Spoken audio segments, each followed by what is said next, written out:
ప్రతిఘటన టీవీకి స్వాగతం. క్షణక్షణం మీకోసం.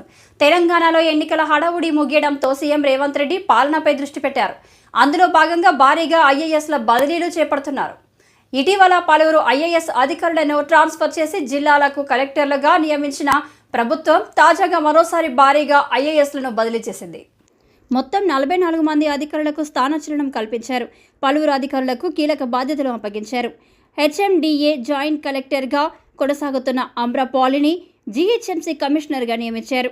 ప్రస్తుతం ఈ పోస్టింగ్లో ఉన్న సీనియర్ ఐఏఎస్ అధికారి రోనాల్డ్ రాస్ను ట్రాన్స్కో జెన్కో సీఎండీగా నియమించారు. ఇక ఐటీ మంత్రి శ్రీధర్ బాబు సతీమణి సీనియర్ ఐఏఎస్ అధికారిని శైలజ రామయ్యర్కు కొత్త బాధ్యతలు అప్పగించారు. యువజన సర్వీసులు పర్యాటక శాఖ ముఖ్య కార్యదర్శిగా కొనసాగుతున్న ఆమెను దేవాదాయ ప్రిన్సిపల్ సెక్రటరీగా నియమించారు.